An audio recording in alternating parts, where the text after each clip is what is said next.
नमस्कार दोस्तों। आज के वीडियो में डिस्कस करेंगे कि इम्पोर्टेंट एनवायरमेंटल केस की, जिसे कहा जाता है ताज ट्रेपीजियम केस, जो कि ताजमहल के संबंधित है।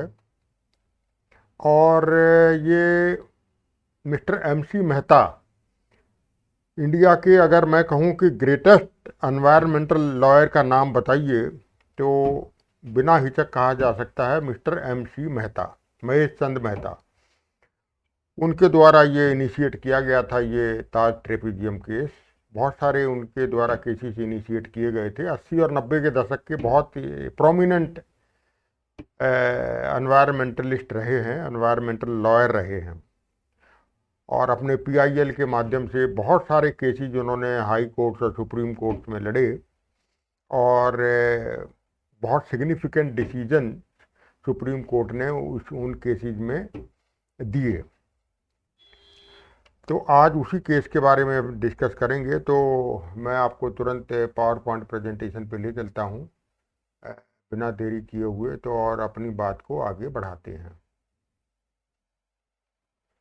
तो ये आज का केस रहेगा, द ताज ट्रेपीजियम केस 1996, जिसे कहा जाता है MC Mehta versus union of India and others. देखिए, ताजमहल जो है all of you know, a very important and significant historical monument of India, located in Agra, Uttar Pradesh, built by Shah Jahan in the memory of his wife Mumtaz Mahal. इसका construction शुरू हुआ था 1632 के आसपास, और 1648 के आसपास इसका कंस्ट्रक्शन पूरा हुआ था। और this site is designated as UNESCO world heritage site also 1983 में। और इसको ताज ट्रेपीजियम केस क्यों कहा जाता है? तो ये ट्रेपीजियम केस इसलिए कहा जाता है कि ट्रेपीजियम की शेप इस तरह की होती है। ये देखिए, ये ट्रेपीजियम की शेप, दो पैरेलल साइड्स हैं, लेकिन एक साइड लंबी होती है नीचे वाली, और एक साइड छोटी रहती है। तो जो पॉल्यूशन प्रोड्यूसिंग एरिया था, pollution production area, which affected the quality of Taj Mahal, that was of the trapezium shape in the state of Uttar Pradesh and adjoining state of Rajasthan. तो इसलिए इसको ट्रेपीजियम केस कहा जाता है। और कौन कौन से डिस्ट्रिक्ट इसमें इन्वॉल्व हैं, उत्तर प्रदेश के और राजस्थान के, ये आगे मैं अपने नेक्स्ट स्लाइड में आपसे डिस्कस करूंगा। तो सबसे पहले डिस्कस कर लेते हैं मिस्टर एमसी मेहता के बारे में, Mahesh Chandra Mehta. well-known environmental lawyer whose tireless efforts have significantly impacted environmental jurisprudence in India। 80 और 90 के दशक में इनकी तूती बोलती थी, और अपनी पीआईएल के माध्यम से बहुत सारे एनवायरमेंटल केसेस इन्होंने लड़े सुप्रीम कोर्ट में स्पेशली। देखिए, हिंदुस्तान में पर्यावरण को लेकर के जो जागृति आई थोड़ी बहुत, वो 80 और 90 के दशक में इन्हीं के माध्यम से आई। अदरवाइज ब्यूरोक्रेसी बिल्कुल सो ही रहती है। जब तक कोर्ट से लताड़ ना पड़े, सब कुछ लिथार्जिक रहता है और अपने हिसाब से चलता रहता है। तो इनको क्रेडिट जाता है पर्यावरण के संबंध में, जो कोर्ट के माध्यम से बहुत सारे डायरेक्शन स्टेट गवर्नमेंट्स को दिए गए। और उनके ये जम्मू कश्मीर के रहने वाले हैं, और devoted his career to the protection of the environment. और जम्मू कश्मीर हाई कोर्ट से इन्होंने अपनी केसेस को आगे बढ़ाया। वहीं उन्होंने ये लॉ की प्रैक्टिस शुरू की थी। तो he was awarded Goldman environmental prize also in 1996। Goldman environmental foundation है एक यूएसए में, उसके द्वारा ये प्राइज दिया जाता है। और उसके अलावा रेमन मैग्सेसे अवार्ड भी उन्हें मिल चुका है, जो कि एशियन अवार्ड है फॉर पब्लिक सर्विस इन 1997। इसके अलावा जो सिविलियन अवार्ड है इंडिया का, highest, as you know, highest civilian award is Bharat Ratna, उसके बाद पद्म भूभूषण, और उसके बाद पद्मश्री, वो भी उन्हें 2016 में मिल चुका है। और बहुत सारे उनके नाम के अगेंस्ट केसेस हैं। जैसे इम्पोर्टेंट केसेस, कुछ इम्पोर्टेंट केसेस मैं बता रहा हूँ, इसके अलावा भी बहुत सारे केसेस हैं। जैसे ओलियम गैस लीक केस 1986 का, दिल्ली में Shriram food and fertiliser company में ये गैस लीक हुई थी और इसमें निर्णय दिया गया था सुप्रीम कोर्ट के द्वारा। और कॉन्सेप्ट कौन सा यूज किया गया था? Concept of absolute liability. A company responsible for production of pollution, whether air pollution और वाटर पॉल्यूशन, इसमें एयर पॉल्यूशन हुआ था, that company has absolute liability for not only for payment of compensation to the affected persons but also for restoration of degraded ecology। इसी तरह से river Ganga pollution case, Ganga नदी में जो स्पेशली कानपुर के आसपास जो चमड़ा उद्योग था, चमड़ा रंगाई उद्योग, टैनरी इंडस्ट्री, उनके द्वारा पॉल्यूशन फैलाया जा रहा था, तो उनको ऊपर लगाम लगाई गई कि गंगा नदी को आप इस तरह से पॉल्यूट नहीं कर सकते, because river is a living entity. चाहे रेवेन्यू लॉस हो जाए सरकार का, चाहे नौकरियां चली जाएं, लेकिन एफ्लुएंट ट्रीटमेंट प्लांट आपको लगाना पड़ेगा, जितने भी ये पोल्यूशन प्रोड्यूसिंग इंडस्ट्रीज थी अलोंग दी गंगा। तो ये एक लैंडमार्क जजमेंट था सुप्रीम कोर्ट का। इसी तरह स्टोन क्रशिंग यूनिट केस 1992 का, ये हरियाणा से रिलेटेड केस है। अरावली हिल्स में जो पत्थर निकाले जाते हैं तो एयर पॉल्यूशन होता है, उसकी वजह से बह के जाता है पानी, वाटर पॉल्यूशन होता है, तो उस पर इन्होंने लगाम लगाई। इसके अलावा दिल्ली वेहिकुलर पॉल्यूशन केस 1998 का, दिल्ली में किस तरह से जो आजकल हम झेल रहे हैं स्पेशली विंटर सीजन में एयर पॉल्यूशन, वो एयर पॉल्यूशन की समस्या और गंभीर हो जाती अगर ये सीएनजी इंट्रोड्यूस ना होती, कंप्रेस्ड नेचुरल गैस। जितनी आज बसें चल रही हैं दिल्ली में, चाहे ट्रक चल रहे हैं, हैवी व्हीकल चल रहे हैं, इवन गाड़ियां भी आ गई हैं, ऑटो भी आ गए हैं on compressed natural gas, CNG के ऊपर चल रहे हैं, तो वो पहले सारे डीजल पे चलते थे। तो किस तरह से उन्होंने इंट्रोड्यूस कराया सीएनजी और कितने रोड़े अटकाए गए बाय ब्यूरोक्रेसी, पॉलिटिकल सिस्टम उस समय जो था। तो ये भी मैं अपने अगले वीडियो में डिस्कस करूंगा, दिल्ली वेहिकुलर पॉल्यूशन केस। और ताज ट्रेपेजियम केस आज डिस्कस कर रहे हैं। तो ताज ट्रेपेजियम केस के बारे में डिस्कस कर लेते हैं कि मिस्टर एमसी मेहता ने अपनी पीआईएल में ये मेंशन किया कि पॉल्यूटेंट गैस जो सल्फर डाइऑक्साइड प्रोड्यूस हो रही थी around Taj, that was responsible for acid rain, और this rain was harmful to the monument. Taj Mahal के लिए ये बड़ी खतरनाक थी, और due to which the marble turn to yellow, जो बिल्कुल वाइट कलर का मार्बल है, मकराना का मार्बल जो उसमें लगाया गया, वो that is turning into yellow colour. There for mister Mehta asked for the protection of the monument, और उन्होंने रिट पिटीशन पीआईएल फाइल की 1986 में। और उस समय एक central board for prevention and control of water, इनकी भी एक रिपोर्ट आ गई, जिस रिपोर्ट में जिसका टाइटल मैंने दिया हुआ है, इस रिपोर्ट में भी मेंशन किया गया कि pollution level around Taj Mahal was very high. और इस रिपोर्ट में भी बताया गया कि कुछ हमें रिडक्शन मेजर्स लगाने पड़ेंगे पॉल्यूशन को कम करने के लिए।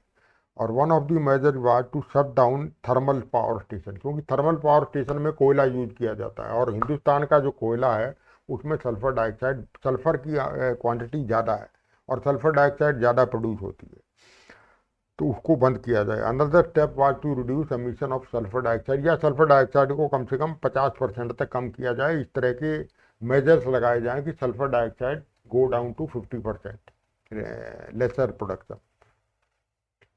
तो जो ताज ट्रेपेजियम केस, इसको TTZ कहा जाता है, कह सकते हैं शॉर्ट फॉर्म में, ये TTZ ही मैं अपने पीपीटी में इस्तेमाल करूंगा। तो इसका एरिया था लगभग 10,410,400 स्क्वायर किलोमीटर ट्रेपेजियम की शेप में, और it included 5 districts of Uttar Pradesh, Agra, Firozabad, Mathura, Hathras and एटा, और भरतपुर डिस्ट्रिक्ट ऑफ राजस्थान। ये 6 डिस्ट्रिक्ट जो थे ये ताज ट्रेपेजियम जोन का एरिया थे, रीजन थे, जहाँ जो कि बहुत सारी फाउंड्रीज थी, केमिकल इंडस्ट्रीज थी, रिफाइनरी जो मथुरा में थी, उसकी वजह से ये सल्फर डाइऑक्साइड प्रोड्यूस हो रही थी, और which called acid rains and which called discolouring और येलोइंग इफेक्ट ऑफ ताजमहल। तो ये मैंने केमिकल रिएक्शन आपको दिखा दी है कि sulphur dioxide combines with moisture, H2O means water, water available means moisture available in the atmosphere and oxygen available in the atmosphere. So this sulfur dioxide combines with moisture and oxygen of the atmosphere and which results in production of H2SO4, that is sulphuric acid. और यही sulphuric acid बारिश के साथ, पानी के साथ acid rain बन के आता है, which is responsible for yellowing effect of Taj Mahal. तो इस रिएक्शन को कहा जाता है photochemical reaction occurring in the atmosphere. ये आपने 9वीं-10वीं में पढ़ाया जाता है ये कि किस तरह chemical reaction take place in the atmosphere. तो इस निर्णय में क्या कहा सुप्रीम कोर्ट ने? सुप्रीम कोर्ट ने इसमें दो संस्थान, भारत के बड़े प्रमुख संस्थान हैं NEERI and GAIL, they were also involve in the process. NEERI का मतलब है national environmental engineering research institute located in Nagpur, ये CSIR का इंस्टीट्यूट है. और GAIL, gas authority of India limited, ये आपका एक महारत्ना कंपनी है गवर्नमेंट ऑफ इंडिया की, इंपॉर्टेंट पब्लिक सेक्टर अंडरटेकिंग है. तो दे वर इन्वॉल्व इन दी प्रोसेस. और नीरी ने ये कहा कि ग्रीन बेल्ट आपको तुरंत लगानी चाहिए ताज के आसपास, जितनी चौड़ी हो सके उतनी चौड़ी, क्योंकि ग्रीन बेल्ट का बहुत बड़ा रोल है आपके डस्ट को अकोमोडेट करने के लिए. Suspended particulate matter SPM as well as RSPM होते हैं respirable suspended particulate matter. RSPM का साइज होता है लेस देन 2.5 माइक्रोन और SPM का साइज रहता है अप टू 10 माइक्रोन. तो इनको कंट्रोल करने के लिए, कैप्चर करने के लिए आपको green belt is very effective measure. ये नीरी का रिकमेंडेशन था. और लगभग 292 industries were identified which were responsible in the Taj trapezium zone for production of pollution, air pollution, and these industries were asked to change over to natural gas. इन्हें कहा गया industrial fuel आप कोयला यूज नहीं करेंगे, नेचुरल गैस में shift हो जाइए. They were asked to apply to GAIL, आप तुरंत गेल को अप्लाई कीजिए, gas authority of India limited को. डेट दे दी गई 15 फरवरी 1997, कनेक्शन के लिए अप्लाई कीजिए इस डेट तक.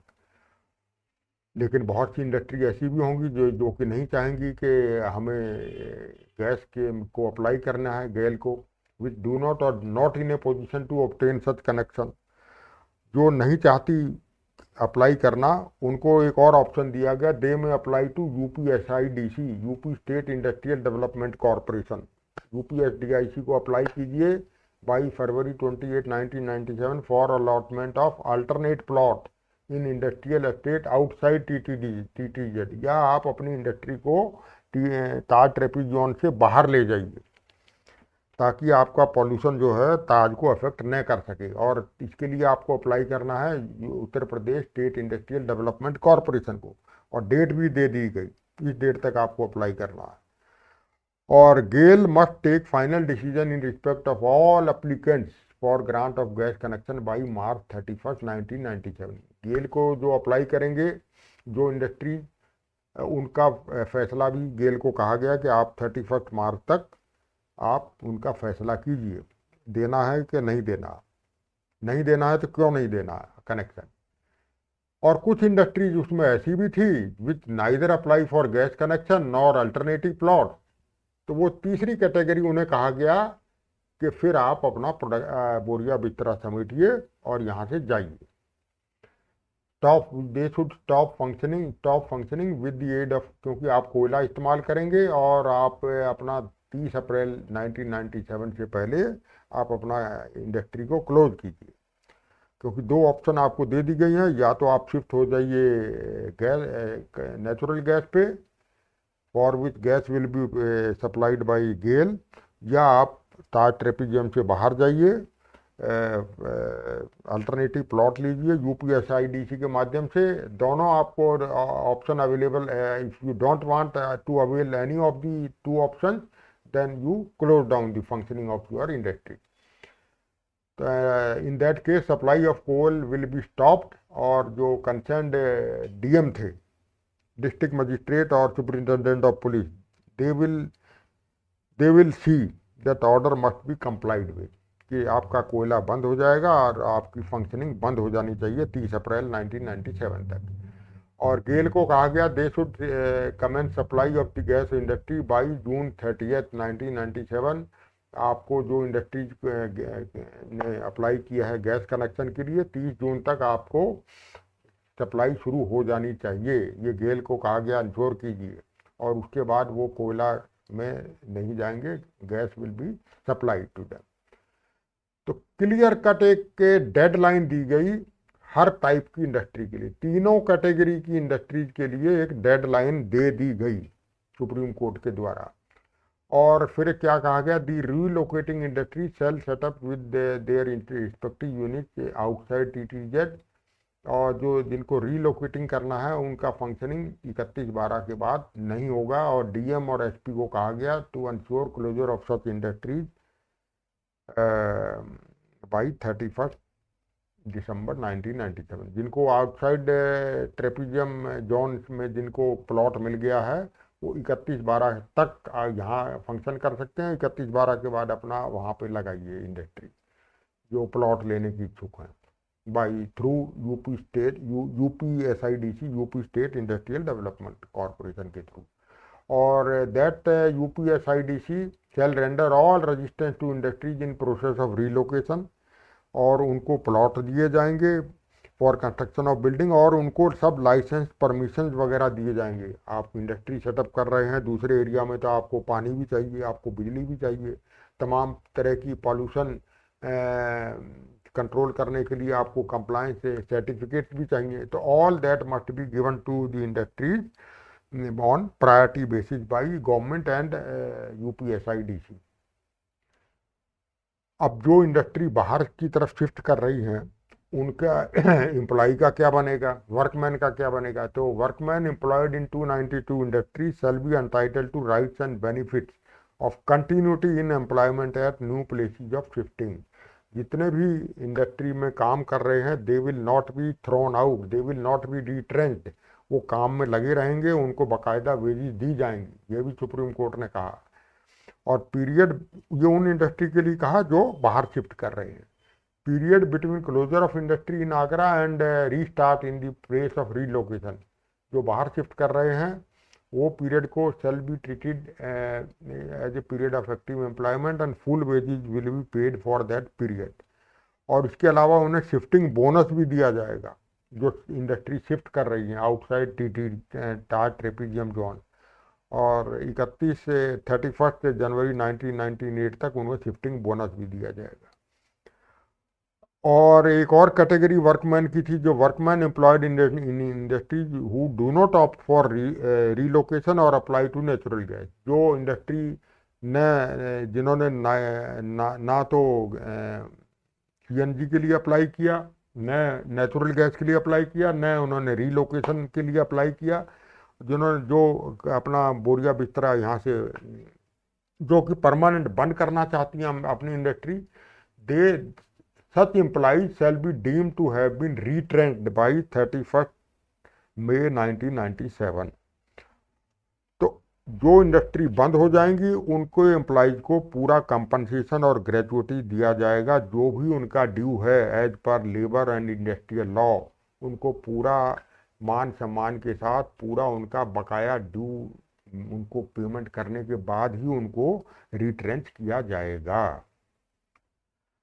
तो ये था पूरा केस दोस्तों, ये ताज ट्रेपेजियम केस, जो कि बड़ा इम्पोर्टेंट केस है क्योंकि 292 इंडस्ट्री ये कोई छोटा मोटा आंकड़ा नहीं है, बहुत बड़ा इंडस्ट्री। और ये लोकेट किया गया, इसको फलीभूत किया गया इस सारी इंडस्ट्रीज को, और ताज को इस तरह से बचाया गया because of single handed effort of mister MC Mehta. अब कोर्ट ने यहाँ पे कौन कौन से फंडामेंटल प्रिंसिपल्स का सहारा लिया। तो कोर्ट ने कहा कि pollution created as a consequence of development must be commensurate with the carrying capacity of our ecosystem. जितना पॉल्यूशन हम उतना ही डेवलपमेंट कीजिए जितना हमारा जो इकोसिस्टम है जो हमारे आसपास वो उसको अब्जॉर्ब कर सके। फॉर एग्जांपल एक रिवर है, river ecology, river ecosystem.